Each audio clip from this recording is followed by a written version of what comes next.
नमो अरिहन्ताणं नमो सिद्धाणं नमो आयर्याणं नमो वज्रायाणं नमो लोये सौवसाऊणम् मोक्षमार्गस्य नेतारं वेत्तारं कर्मभूभृतां ज्ञातारं विश्वतत्त्वानां वन्दे तद्गुणलब्धये। तत्वार सूत्र की चर्चा अपनी क्रम से आगे बढ़ रही है और चर्चा में कल हमने काल परावर्तन से रिलेटेड कुछ बातें समझी थी, बराबर। और काल परावर्तन में कुछ मुद्दे ये समझे थे कि काल परावर्तन का मतलब धर्म की वृद्धि और धर्म के ह्रास से नहीं है। काल परावर्तन का मतलब सुख सामग्रियों की वृद्धि और सुख सामग्रियों के ह्रास से है, और धर्म तो इनसे परे है। धर्म क्या है? इनसे परे है, बराबर। तो मूल बात तो ये थी कि जो लोग मात्र काल के कारण ये कह रहे हैं कि हमारे परिणाम नहीं ठीक हैं या हम मोक्ष मार्ग में नहीं जा रहे, वो वही लोग हैं जिन्हें खिलाना है नहीं है, और कोरोना में आपका ना कोरोना के कारण 50 से ज्यादा लोगों को बुला नहीं सकते, ऐसी क्षमा याचना वाले औपचारिक मैसेज कर रहे हैं। समझ में आया? हाँ। एक बात। दूसरे नंबर की बात काल परावर्तन में समझी थी कि 6 के 6 काल में जो 24 का काल है वो चौथा काल है, और ये जो आदिनाथ स्वामी हुए ये 18 कोड़ा कोड़ी सागर के बाद हुए। ये कल जो मैंने कैलकुलेशन आपको बताई थी, थोड़े प्रश्न भी हुए थे। आज क्लियर आ गया कि बात में अधूरी बात है कुछ? खुशी बहन नहीं है आज? हाँ, आगे वो प्रश्न समझ में आ गया कि कैसे ये तो इस भाव में जो अपन कह रहे हैं 18 कोड़ा कोड़ी सागर के बाद हुआ है, वो आगे बात ख्याल में। और हाँ सर। हाँ, इसके बाद की जो 24 आएगी वो तो 84,000 वर्ष बाद हो जाएगी। इस एरिया में भरत क्षेत्र में इस 24 के बाद जो नेक्स्ट 24 आने वाली, मतलब महावीर भगवान के बाद की जो श्रेणिक राजा वाली 24 है, ये तो केवल 84,000 वर्ष बाद आ जाएगी कि नहीं आ जाएगी? तो वो बहुत कम समय बाद आएगी। लेकिन श्रेणिक राजा के बाद जो अगली 24 आएगी वह 24 18 कोड़ा कोड़ी सागर प्रमाण समय के बाद। सर वो कम टाइम पीरियड है, वो किस चीज का है वो नहीं समझ में आ रहा। वो जो आपने इसके पहले बताया, कम टाइम इसके पीरियड। पहले जो हाँ, ये सैनिक राजा का। इस 24 के बाद से, मतलब भगवान महावीर वाली जो 24 है, इसके बाद से जो सैनिक राजा वाली 24 आएगी, इसके बीच का टाइम बहुत कम है। बहुत कम इन द सेंस 25,000 21,000 वर्ष का पांचवा काल, 21,000 का छठा, अगेन छठा, पांचवा, ऐसे करके 21,000 वर्ष के 4 काल निकलेंगे ना, तो 84,000 वर्ष टोटल होंगे। और 84,000 वर्ष बाद फिर से वो यहाँ काल आ जाएगा। तो बहुत अल्प समय में। हाँ बोलिए। એટલે હવે જે તમે કીધા પાંચમો છઠ્ઠો અને પાછો છઠ્ઠો ને પાંચમો એ બધા કર્મભૂમિ જ હશે બધી. હા, બધી જગ્યાએ કર્મભૂમિ હશે. એ કર્મભૂમિના નામથી જ આપણે છઠ્ઠા પાંચમા કહીએ છીએ, બાકી ઓર્ડરમાં તો એ પહેલા બીજા આવશે. પોઈન્ટ સમજ અચ્છા, આવ્યો ને? નહીં હા, પહેલા બીજામાં આપણે ભોગભૂમિ હોય છે ને એટલા માટે. ના એ જ કહું ના, અવસર્પણીના પહેલા બીજા ત્રીજા કાલમાં ભોગભૂમિ હોય. હવે ફરી સમજો, ઉત્સર્પણીના ચોથા પાંચમા છઠવામાં ભોગભૂમિ હોય. એ ખબર પડી? हाँ, क्योंकि ये समझो चढ़तो काल ने पड़तो काल ए बे रीते। एक घड़ियाल होय ने घड़ियाल, आ घड़ियाल में आम कांटो फरे अने पछी आम कांटो चढ़े, बराबर ना? तो आम चढ़ता ने पड़ता काल ने लीधे अक्षरपणी ने आपणो जे काल छे एमा शुरुआतना पहला बीजा तीजा कालमां भोगभूमि हशे अने चौथा पांचमा छठमा कालमां कर्मभूमि हशे। पछी शुं आवशे? चढ़तो काल आवशे। तो चढ़ता कालमां ए काल संबंधी पहला बीजा तीजा कालमां कर्मभूमि हशे, પછી ચોથા પાંચમા છઠ્ઠા કાલમાં ભોગ ભૂમિ હશે. ક્લિયર? જલ્પાબેન ખબર નહીં પડી? હા, કાલનું સાંભળ્યું કે નહીં સાંભળ્યું? कल का सुना होगा तो आज पता चलेगी, नहीं तो नहीं पता चलेगा. बराबर ना? हाँ, देखो क्लियर हुआ. कोई प्रश्न हो तो अभी पूछ सकते हैं, नहीं तो अभी थोड़ा और चर्चा करेंगे तो क्लियर हो जाएगा. अपन आते हैं अपने इस मुद्दे पर. इसमें पूरी सब बातें आपकी क्लियर हो जाएंगी, चिंता मत कीजिए. यहाँ पे अपन ने बात की थी, इसको अगर आप एक साइकिल के रूप में, चक्र के रूप में देखेंगे तो सब आपको ख्याल में आ जाएगा. ये 6 काल हैं, बराबर? 6 काल, सुषमा, सुषमा, दुष्मा, दुष्मा, ये वगैरह है ना. अब इसका अगर आप ग्राफ बनाएंगे, जैसे यहाँ पर है, तो ये जो 20 कोड़ा कोड़ी कल मैंने यहीं से बताया था, उसी को मैं फिर से बताता हूँ. इसको पहले 2 टुकड़ों में डिवाइड कर लो, बराबर? ऐसे, बराबर. अब इसके इतने 4 पोर्शन में पहला काल, फिर 3 पोर्शन, 10 टुकड़ों में डिवाइड कर लो, तो 4 पोर्शन में पहला, 3 में दूसरा, 2 में पहला.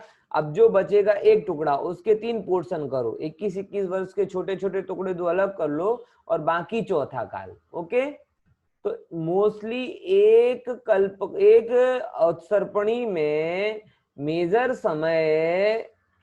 समय कहाँ पे जाता है? भोग भूमि में ही जाता है. तो ऑर्डर कैसे होता है?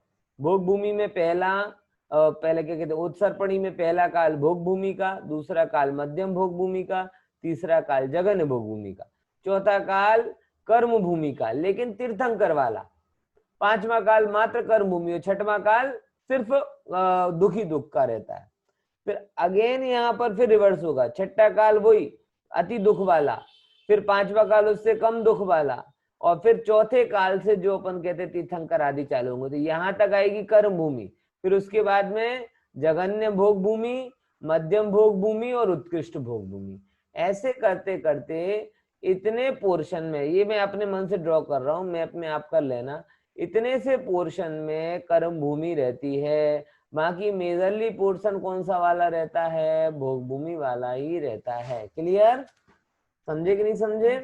हाँ, चलिए. सर, उत्सर्पणी काल का एग्जैक्टली इसका उल्टा होगा अवसर्पणी का. उत्सर्पणी का रिपीट, ये नाम ही सही है ना, चढ़ता और पढ़ता, कि पढ़ते काल में सब चीजें रिवर्स होती हैं और चढ़ते काल में इसके हिसाब से रिवर्स होती हैं. पॉइंट समझ में आया कि नहीं? ये देखो ये आया है, सब पूरा लिखा हुआ है. ओके, चलो थोड़ा और क्लियर अपन इसको अभी कर लेंगे.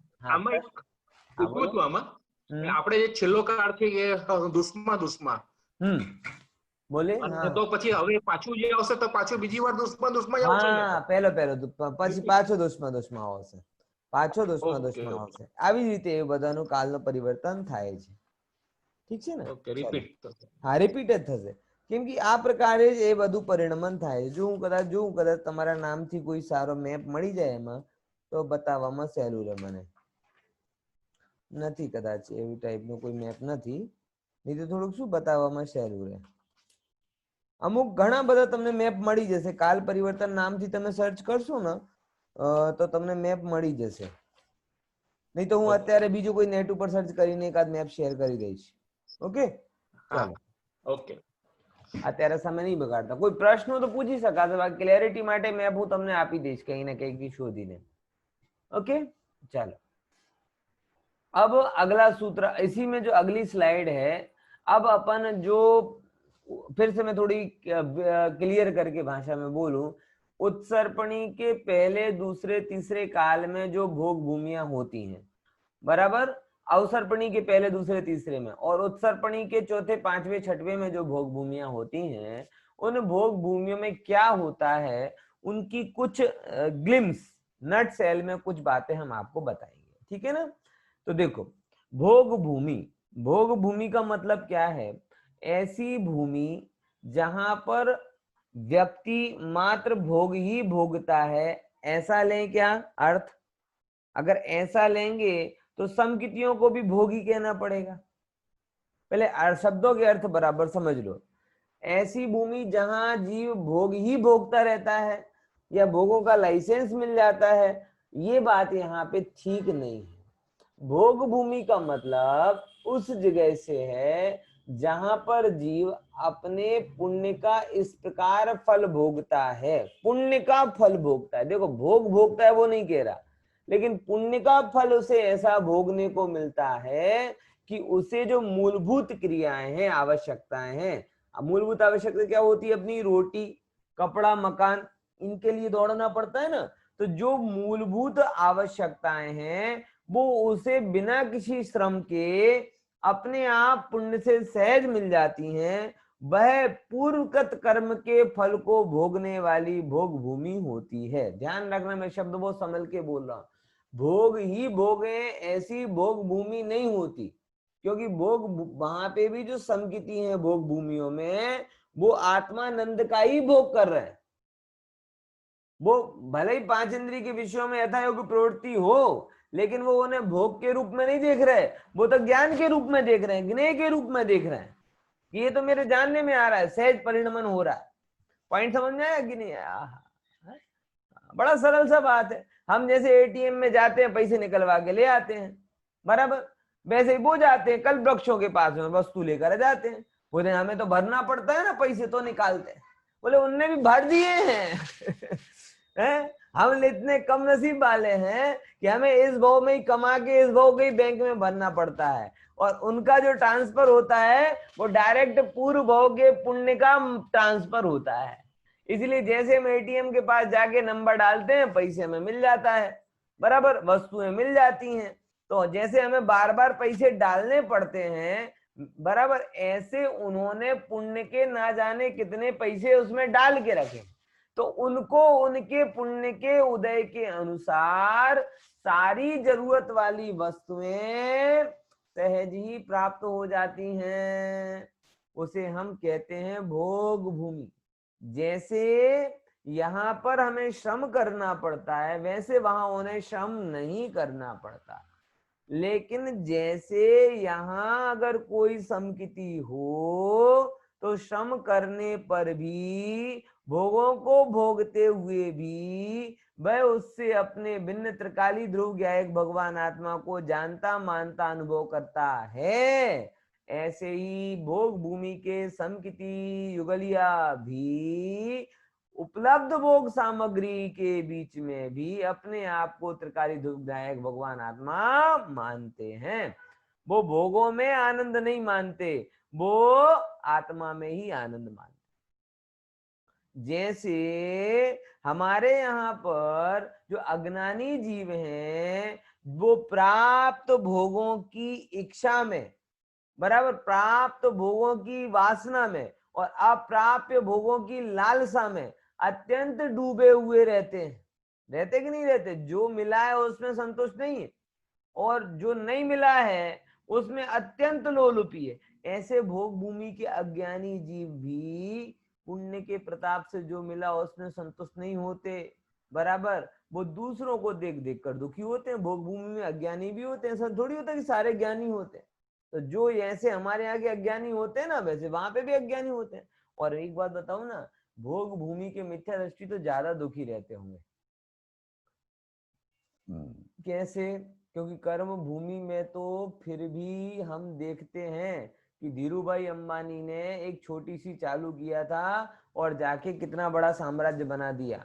ये आज ही एक्सपायर हुए ना, कौन, MDH वाले बाबा गुलाटी, है ना, उन्होंने कहा से, अभी न्यूज में मैं देख रहा था, एक टांगे पर बेचना चालू किया मसालों वाला, बराबर, धर्मपाल गुलाटी, वो टांगे पर बेचना चालू किया और बाद में हजारों करोड़ की क्या बना ली उन्होंने, कंपनी बना ली।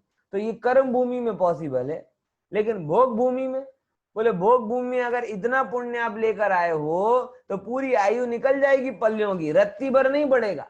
यहाँ तो झोपड़ी से लेकर व्हाइट हाउस तक का सफर आप तय कर सकते हो, लेकिन वहां अगर आपको 2 BHK का फ्लैट मिला तो 2 BHK से 3 BHK नहीं जा पाओगे।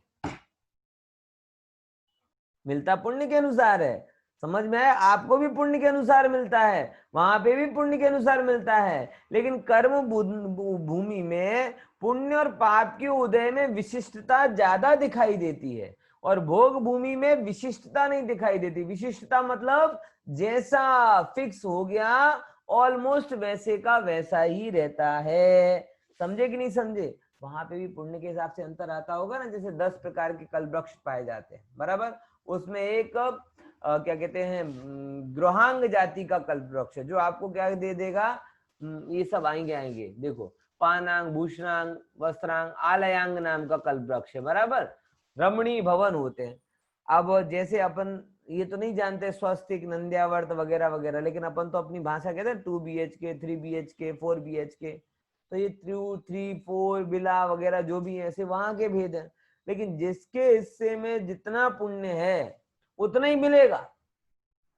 देखो एक बात बताऊं भैया, भले ही तुम कर्म करके कमा रहे हो और वो कल्प वृक्षों से पा रहे हो, लेकिन मूल कारण तो पुण्य का उदय है।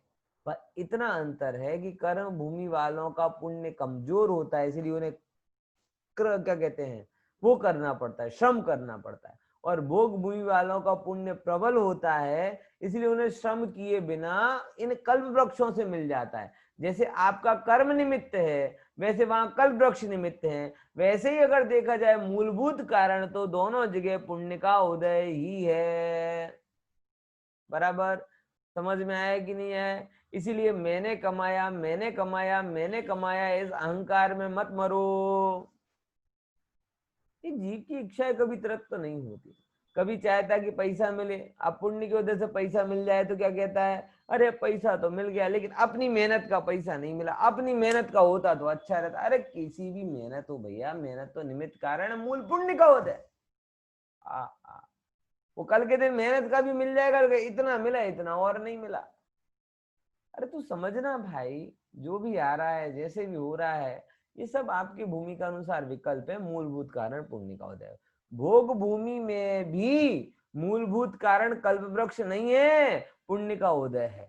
और जब आपके पुण्य का उदय क्षीण होने लगता है तो कल्प वृक्षों का प्रताप भी क्षीण होने लगता है। ऐसा सब होता है। क्या होता है आपको पता नहीं। भोग भूमि में जब खुलकर आते हैं ना तो कहते साहब वो ऐसे ही समझ है, हमने तो 56 भोग मांगे थे, इसने तो TDS काट कर 6 दिए, दाल रोटी सब्जी दी, ये बाकी भोग कहाँ गए? तो कुलकर के पास दौड़े दौड़े जाते हैं और कहते हैं हमने तो इतने इतने, हमने तो दूध पाक और क्या कहते हैं पात्रा ना खमन ना मैसूब की डिमांड की थी, इसने तो दाल भात सब्जी रोटी दी, बाकी मिष्ठान फरसान तो दिए नहीं, पापड़ चटनी अचार भी कुछ नहीं दिया है। तो कुलकर कहते हैं तेरा पुण्य कम हो गया, जो मिल रहा है खा ले। तो बताओ कल्प वृक्ष दे रहा है कि पुण्य दे रहा है? निमित्त, हाँ अभी तो निमित्त की बात कर रहे हैं, उपादान से तो कोई कुछ नहीं दे रहा, उसकी बात अलग है। निमित्त के एंगल से भी अगर देखने जाओगे तो कल्प वृक्ष नहीं दे रहे, पुण्य दे रहा है, और वह निमित्त कर्म भूमि में भी है। आज भी अगर आपको कुछ उपलब्धि हो रही है तो ना आपके बाप दादों से मिल रहा है, ना आपकी बुद्धि से मिल रहा है, ना आपके श्रम से मिल रहा है। अगर खरेखर देखा जाए, तटस्थता के साथ में देखा जाए, तो जो आपको मिल रहा है वो आपके पुण्य के उदय से ही मिल रहा है। ऐसी बात करके जीव प्रमादी हो जाएगा? कोई प्रमादी नहीं होगा, सहज हो जाएगा। क्या हो जाएगा? सहज हो जाएगा। और सहज होगा तो मजा आ जाएगा, सहज नहीं होगा तो मजा नहीं आएगा। क्लियर?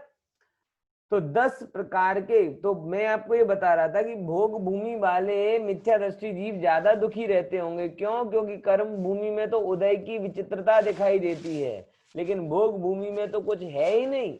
जिसकी जो परिस्थिति में जन्म लिया उन्हीं परिस्थितियों में रहता है और उन्हीं परिस्थितियों में मर जाता है। तो पूरे जीवन वो कुंठा में भी गुजार सकता है कि पूरा जीवन श्रम किया, लेकिन लास्ट में रहे 2 BHK के 2 BHK में। कहने का मतलब समझ गए ना, कि जहां रहने थे वहीं के वहीं रहे, कुछ भी आगे नहीं बढ़ा, क्योंकि कोई स्कोप नहीं है। कर्म भूमि में हो सकता है कि बढ़ जाए, बदल जाए। ख्याल में आई कि नहीं आई बात? इसीलिए भाई समझो, अपनी चीज को खराब मत देखो। आप शातिशय पुण्यवान हो जो आप कर्म भूमि में जन्मे हो, और कर्म भूमि में जन्मा इतना महत्वपूर्ण नहीं है। आपके जो कर्म की प्रवृत्ति है ना, वो कर्म की प्रवृत्ति धर्म और मोक्ष को बीच में रखकर हो रही है, इसीलिए आप भाग्यवान हो। फिर से, अर्थ की प्रवृत्ति तो 8 अरब आदमी कर रहे दुनिया के, लेकिन कितने लोग हैं जो अपने अर्थ की प्रवृत्ति में परमार्थ देख रहे हैं? बताओ जरा। आज ही वो बर्गर किंग वाला IPO आया ना, मेरे ऑफिस में चर्चा चल रही थी। अब बर्गर किंग वाला आईपीओ आया तो मेरा एक जैन भाई भरने लगा, मैंने ऑफिस में उसको समझाया भाई देख ये बर्गर बना रहा है, बर्गर में मीट रखते हैं, क्या रखते हैं, अरे वो तो कमाने के लिए सब करना पड़ता है। मैंने तेरे घर में इतना पैसा कम हो गया हो, जैन कुल का हो गए, तू नॉन वेज की मतलब कल के दिन अगर कोई कसाई की दुकान बोले कि भाई कसाई की दुकान में तू 2% हिस्सेदारी ले ले मेरी, इतना पैसे दे, नफे में इतना फायदा होगा, तो कसाई की दुकान में चला जाएगा क्या? बोले अरे कसाई की दुकान, मैंने कसाई और इसमें अंतर नहीं है, इसमें भी कहीं ना कहीं मांस का व्यवसाय हो रहा है, लाभ हो चाहे ना हो वो बात की बात है, पुण्य प्रमाण तुझे क्या कमी है? समझ में है कि नहीं है? लेकिन जो व्यक्ति 200-500 रुपए के और भरने के, वो क्या कहते हैं सब्जेक्ट टू होता है ना, सब्जेक्ट टू मतलब अगर लगा तो इतने पैसे मिलेंगे, मतलब इतने 2000 रुपए के पीछे तू पूरे जैन धर्म को साइड में रखकर उस मांस के व्यापार का सहभागी बन रहा है। बोलो कहां तक बुद्धिमानी है ये? है? इसीलिए वो कर्म भूमि नहीं है, आपकी कर्म भूमि धन्य। मैं ये आपको ये बात बता रहा हूं क्योंकि मैं अपेक्षा रखता हूं कि हम में से कोई भी व्यक्ति ऐसा काम नहीं करता होगा, बराबर। लेकिन विचार करके देखो कि आपकी कर्म भूमि फलित क्यों हो रही है, क्योंकि आपकी कर्म की प्रवृत्ति धर्म और मोक्ष की सीमा के अंदर है। धर्म से शुरुआत, आप सोचते हैं और सोचना चाहिए कि कौन से कार्य से आजीविका करना है, बराबर। आप विषय भी भोगते हैं, अगर बाजार में भी जाते हैं तो चीजों के इंग्रेडिएंट पढ़ते हैं कि कौन सा भक्ष्य है, कौन सा अभक्ष्य है, कौन सा खाने योग्य है, कौन कब एक्सपायर हो गया है। ये क्या हो रहा है कि कर्म करते हुए भी आप धर्म का विचार कर रहे हैं। अरे कर्म करते हुए धर्म का विचार करना, यही तो चरणानी योग। चरणानी योग की सरलतम व्याख्या क्या है बताओ? चरणानी योग की सरलतम व्याख्या क्या है? बड़ी सरल सी बात है कि अगर आप रस के लिए रोटी बनाओ तो आरंभ, बराबर, और आप रोटी बनाते टाइम इतना विचार करो कि उसमें जीव तो नहीं है, वो आटा भक्ष्य है कि नहीं है, तो आपका चरणानी योग। जो आप क्या कहते हैं कि जो आप आटा मारने के लिए गमन कर रहे हैं वो हुआ आरंभ और हिंसा, और आटा मारते मारते आपने नीचे देख लिया कि कोई जीव तो नहीं मर रहा, वो आपका चरणानी योग। इतना सा है कि आपकी प्रवृत्ति में जो धर्म का मूल आ गया तो चरणानी योग हो गया, और आपकी प्रवृत्ति से धर्म निकल गया तो पाप हो गया। बात समझ में आ रही कि नहीं आ रही? बड़ी सरल सी व्याख्या है, बड़ी सरल सी व्याख्या है, क्या करोगे? सोचो जरा, हर चीज में चरणानी योग लग सकता है, उठने में, बैठने में, सोने में, जागने में, खाने में, बोलने में। बिना विचारे बोले तो बिकथा, और बोलने में अगर आपने ये विचार कर लिया कि ऐसा बोलूं जिससे मैं और पर दोनों ही धर्म में स्थिर हो, तो चरणानी योग। चरणानी योग रसोड़े में थोड़ी है, चरणानी योग इसमें थोड़ी है, कोई इन बाहर की वस्तुओं में, उनके बीच में जो विचार छिपा हुआ है जिससे आप अपनी प्रवृत्ति को प्रति समय निर्दोष में निर्दोष बनाने का विचार कर रहे हैं, उस विचार में चरणानी योग की उत्पत्ति होती है साहब। ख्याल में आया कि नहीं है? तो कर्म में भी हम लोग धर्मात्मा हैं, पुण्यवान हैं। क्यों है? क्योंकि हमारी कर्म की प्रवृत्ति के मूल में क्या छिपा हुआ है? धर्म छिपा हुआ है। हम उस धर्म की प्रवृत्ति से मोक्ष के फल की इच्छा करते हैं, तो हमारे धर्म, अर्थ और काम की प्रवृत्ति भी धर्म और मोक्ष के मूल से हो रही है। इसीलिए हमारे कर्म की प्रवृत्ति भी कहीं ना कहीं धर्म का कारण बन जाती है। ख्याल में आया? समझे कि नहीं समझे? और ये अगर आपका नियम है तो आप ये समझ के चलिए कि आप अत्यंत अत्यंत भव्य आत्मा है। ऐसे काल में कहाँ कोई कोई विचार आता है जहाँ जैन नहीं विचार कर रहे, जैन तक विचार नहीं कर रहे। ओ हो, और वहां अब क्या कहें? विचारो जरा, सोचो। आप इस निधि को खोने मत देना भाई साहब। वहां सारा संसार आपके विरुद्ध जा सकता है, लेकिन आपको इस चीज को पकड़ के हुए चलना है। ठीक है, देखिए चलो। तो कर्म भूमि बुरी नहीं है, कर्म भूमि में अगर धर्म जुड़ा हुआ है तो वो धर्म की प्राप्ति का साधन है। अब देखो, अब और क्या होता है भोग भूमि में, अपन समझते हैं।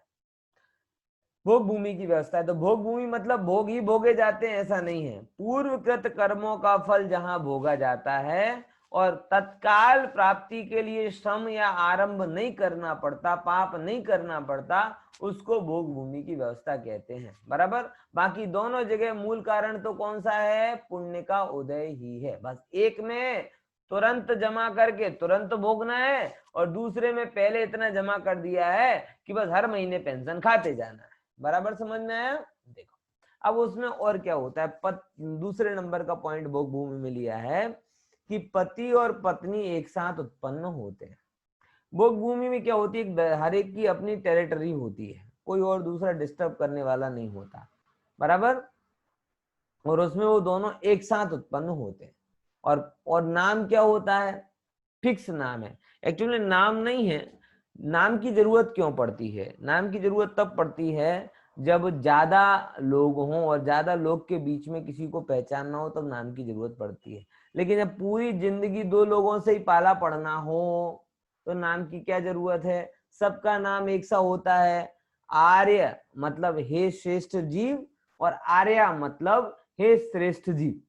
आर्य मतलब श्रेष्ठ पुरुष का वाची शब्द है और आर्या श्रेष्ठ स्त्री का वाची शब्द है। तो पुरुष अपनी पत्नी को आर्या कहता है और पत्नी अपनी पति को आर्य कहती है। ये और कोई नाम नहीं, कोई कुछ नहीं। बराबर। क्यों? क्योंकि नाम की जरूरत ही नहीं होती। ध्यान रखना, आज तो लोगों को गजब है ना, भोग भूमि जाने की इच्छा रखते हो, मैं आपको कहूँ कि जोड़ा हो, जुगल जोड़ा ही हो, बोले कि आपको जिंदगी भर साथ में रहना है और कोई नहीं मिलेगा, ना किसी को देखना, ना किसी से बात करनी, दोनों को जितनी बात करनी है, जो करना है वो करो। बोलो पुण्य का उदय लगेगा कि पाप का उदय? बोलो लॉकडाउन में सबको कितना कितना पुण्य का उदय लगा, इतना बता दो ना। तो जो लोग भोग भूमि के सपने देख रहे हो वो इस कंडीशन को भी समझ लो, क्योंकि वहां पर जोड़े ही उत्पन्न होते हैं और कोई कांटेक्ट नहीं होता, ना कोई मित्र, ना कोई आपकी एक्स्ट्रा सोशल क्या कहते हैं सर्कल, कुछ नहीं होता। बस आप अपनी टेरिटरी में दोनों के दोनों जन घूमते रहो, जो कुछ करना है सो करो। अब उसमें आपको सुखानुभूति होगी कि दुखानुभूति, वो आपके ऊपर डिपेंड करता है। बोलो विचार करके देखो। पंडित जी डूंगर दूरे रड़िया मणा है, बस यही बात है कि दूर से आप देखते हो तो भोग भूमि सुखद लगती है, लेकिन ना भोग भूमि में सुख है ना कर्म भूमि में दुख है। अरे प्रभु, जो चैतन्य का भोग कर रहा है वो सुखी है और चैतन्य को छोड़कर 8 कर्मों को बांध रहा है वो दुखी। ये गणित है सीधी सीधी। आज समझ में आई कि नहीं आई? अपने तो अगर देखा जाए आज के जमाने की प्रवृत्ति, 2 व्यक्ति साथ में हो ना तो उन्हें कुछ वो नहीं होता, कोई बाहर वाला आए तो फिर मुंह धोने जाएंगे, खाना भी अच्छा बनेगा, कपड़े भी तभी अच्छे पहने जाएंगे, घर की व्यवस्था भी तब किसके लिए? थर्ड पर्सन के लिए। बराबर। પછી क्या कि कोई साथ में आए हो तो सारू लागे है। એટલે क्या बता रहा है कि तुम लोग भोग भूमि में भी इच्छा कर रहे हो, वहां जाके भी सुखी नहीं हो पाओगे। और यहाँ तो जो कोटा है वो 10, 20, 40 साल में पूरा हो जाता है। भोग भूमि में पल्लियों की आयु होती है, माथा मार मार के रह जाओगे लेकिन कुछ सुखी नहीं हो पाओगे। बाजोगे भी तो आपस में कितना बाजो। समझ में आया? इसीलिए समझना, तो वहां पे कोई और तीसरा व्यक्ति होता नहीं है। इसीलिए समस्त भोग भूमि के युगल और युगलनियों की नाम आर्य और आर्या ही होता है। कोई बंगला नंबर नहीं होता, कोई सोसाइटी नंबर नहीं होता, कुछ नहीं होता, कोई चिट्ठी पत्री नहीं आती, बस जिसका जो नाम है अपने अपने एरिया में रहता है। ठीक है ना? आगे देखो चौथे नंबर की बात। सभी भोग भूमि जीव मरकर नियम से स्वर्ग ही जाते हैं। ये एक बहुत अच्छी बात है, अच्छी बोलो चाहे बुरी। कारण क्या है? पाप की प्रवृत्ति नहीं करते हैं। पाप की जो प्रवृत्ति होती है, आजीविका आदि के अर्थ, कोई वो गुस्से आदि के अर्थ, अनियंत्रित भोग आदि के अर्थ, तो जो नरक आदि के कारण ऐसी प्रवृत्तियां वो वहां करते नहीं है, इसलिए मरकर स्वर्ग जाते हैं। तो स्वर्ग जाते तो सुखी हो जाते हैं, ऐसा नहीं है। स्वर्ग पहले भी दुखी थे और स्वर्ग जाके और दुखी हो जाते हैं। इसमें विकलत्रय जीव भी नहीं होते। बराबर। मतलब इतना फायदा है कि अगर आप भोग भूमि जाओगे तो आपका ऑल आउट और ये कछुआ और ये होते ना गोदरेज वोदरेज, इनका खर्चा बच जाएगा, क्योंकि मच्छर नहीं होते, मक्खी नहीं होते, कुछ भी इसमें विकल्प है, 2 इंद्रिय 3 इंद्रिय आदि 4 इंद्रिय वाले जीव आदि नहीं होते।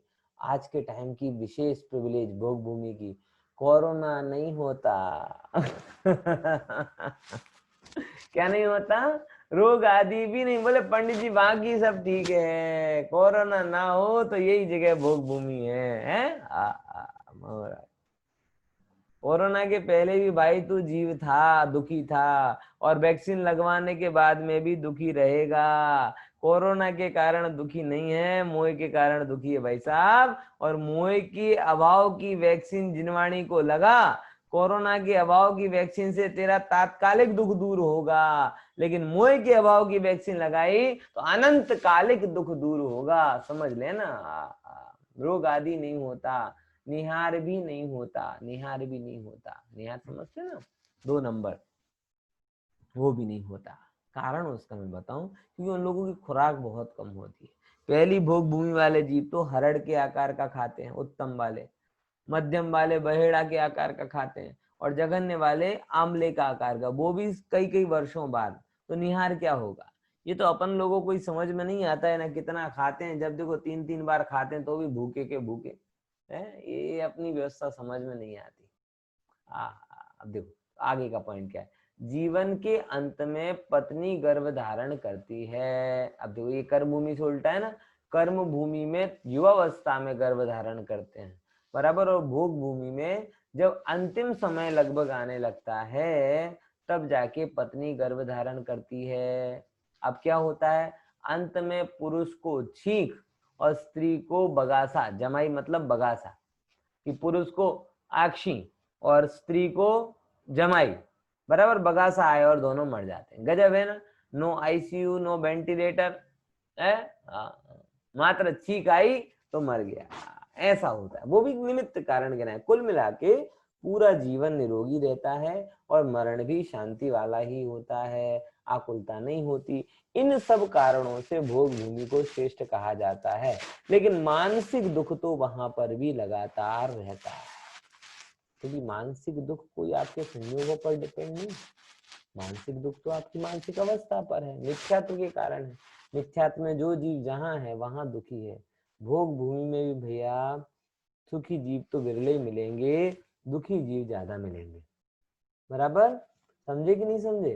क्या कहा कि भोग भूमि में भी दुखी जीव ही ज्यादा हैं, भोगों को भोगते हुए भी दुखी जीव हैं। क्या करें।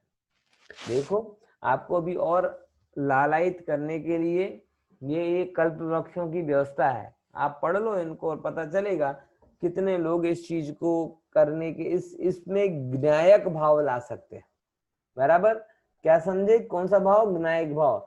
मुंह में ऐसा मिल जाए तो तुरंत इच्छा तो हो जाती है, लेकिन ऐसा मिले तो भी मेरी आत्मा का कुछ भला नहीं है, ये जिनका निर्णय होगा वो चैतन्य कल्प वृक्ष के रत्नत्रय रूपी फल खाएंगे।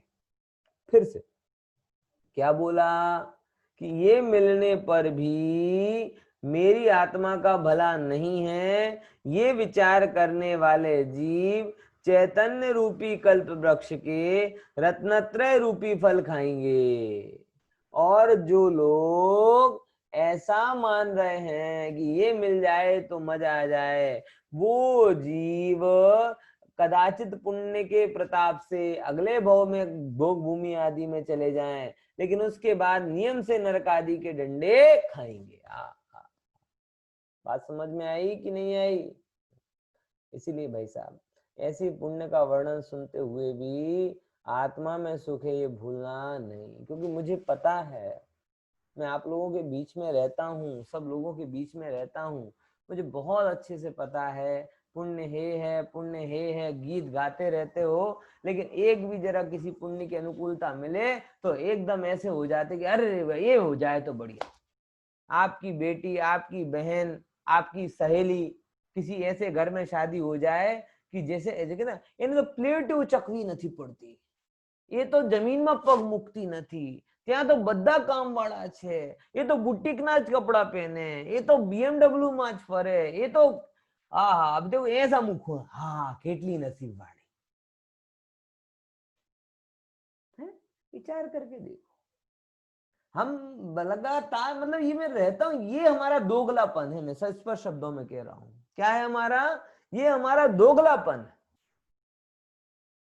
ये हमने जिनवाणी को मन से नहीं सुना, ये पुण्य पाप की श्रद्धा बराबर नहीं की। किस हक से हमें ये अधिकार हो गया, अगर हमारे अंदर में इतनी भी पामरता बैठी हुई है, किस हक से हमें अधिकार मिल गया कि हम कह दें कि पुण्य बराबर है। जरा सा पुण्य का उदय दिखता है और ऐसा लगता है अरे इतना, ये तो जमीन आसमान का अंतर हो गया। समझे कि नहीं समझे भाई साहब? इसीलिए मुझे पता है आपको अभी तो कह दोगे कि हमें नहीं चाहिए भोग भूमि, हमें नहीं चाहिए कुछ भी, नहीं चाहिए कल्प वृक्ष। अरे कल्प वृक्ष के सैकड़े हिस्से की, 1000वें हिस्से की फैसिलिटी मिले तो आप जब अपने सारे एथिक्स, सारे सिद्धांत एक तरफ रख देते हो, बराबर, तो ये साक्षात कल्प वृक्षों में इनमें सुख नहीं है, ये कैसे कह पाओगे? देखो क्या है, आप पढ़ो इन चीजों को। पानांग में क्या होता है, पानांग जाति के कल्प वृक्ष होते हैं। अब उसमें क्या होता है, भोग भूमि वाले जीवों को मधुर स्वादिष्ट 6 रसों से युक्त, देखो एक एक चीज है, काढ़े उकाड़े की बात नहीं चल रही है, ये इतना स्वादिष्ट भोजन, अति शीत ठंडा ठंडा कोल्ड ड्रिंक, तुष्टि और पुष्टि करने वाले ऐसे 32 प्रकार के पेय द्रव्य को दिया करते हैं।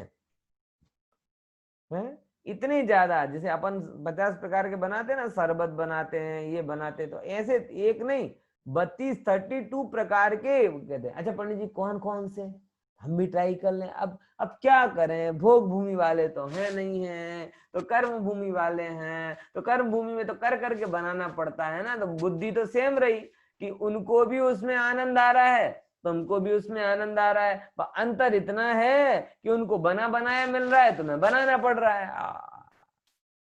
लेकिन तुम भी आत्मा के रस से दूर हो, वो भी आत्मा के रस से दूर है। तुम्हें भी आत्मा आनंदमय नहीं लगा, उन्हें भी आत्मा आनंदमय नहीं लगा, तो तुम भी अपने मिथ्यात्व मोह भाव के कारण कर्म बांध रहे हो, वो भी अपने मिथ्यात्व मोह भाव के कारण कर्म बांध रहे हैं। इतना है कि तुम्हें रसोई तक जाना पड़ता है और उनको कल वृक्ष के पास सगाना पड़ता है। बात समझ में आई कि नहीं आई? आजकल तो YouTube भी ऐसे कल्प वृक्ष बन गया है, मेथड तो अवेलेबल करा देता है, बाकी बनाना नहीं बनाना आपके ऊपर है। देखो दूसरे नंबर का क्या कहते हैं, तुर्यांग। तुर्यांग कि तूर मतलब आवाज वगैरह, तो उत्तम वीणा, अलग अलग टाइप की, अपनी भाषा में समझ लो, केशियो, माउथ ऑर्गन, ऑक्टोपैड, ढोलक, सिंथेसाइजर, यामा, वट एवर, जो भी है, गिटार विटार, ये सब पुराने तो आपको नाम भी याद नहीं होंगे, मुझे फोटो दिखानी पड़ेगी। इसे भेरी कहते हैं, भेरी और ढोल के बीच में क्या अंतर है ये पता नहीं चलेगा, तो आप आज के समझ लो। भिन्न भिन्न प्रकार के वादित्रों को देते हैं। अब मुझे पता नहीं है इनके अंदर सॉफ्टवेयर अपलोड होने का सिस्टम है कि नहीं है कल्प वृक्षों के अंदर, समझ गए ना? अपने यहाँ तो क्या होता है कर्म भूमि में कि पुरानी टेक्नोलॉजी होती तो कंपनी से सॉफ्टवेयर अपडेट का मैसेज आ जाता है कि आप अपने मोबाइल में सॉफ्टवेयर अपलोड कर दो, अपडेट कर दो। तो यहाँ पे वो वीणा ही दे रहे हैं कि गिटार में अपलोड हुए हैं, पता नहीं है, हो जाए तो वो गिटार भी मिलने लगेगी, कि अभी भी वीणा ही दे रहे हैं उन जमाने की, भगवान जाने। कोई आए चिट्ठी पत्री टपाल वपाल नंबर वंबर मिले तो पूछना, मुझे तो नहीं मिला। देखो भूषणांग जाति के कल्प वृक्ष, आभूषण, कंकण, कटी सूत्र मतलब करधनी, हार, केयूर, मंजीर वगैरह वगैरह, समझ लो ना आप जो कुछ पहनते हो वो जाति के कल्प वृक्ष के पास आप डिमांड करोगे तो सोने मणियों और हीरों के भूषणांग या वो क्या कहते हैं आभूषण दे देंगे। अब माता बहनों का बस चले तो एक सेपरेट पर्सनल अपना कल्प वृक्ष भूषणांग जाति का घर में ही रख लें, रोज नए आभूषण पहने है। भाई मस्तिष्क का आभूषण क्या कहते हैं, बहुत बढ़िया एक वो है, श्रृंगार की एक पंडित रविंद्र जी की रचना है, समय बहुत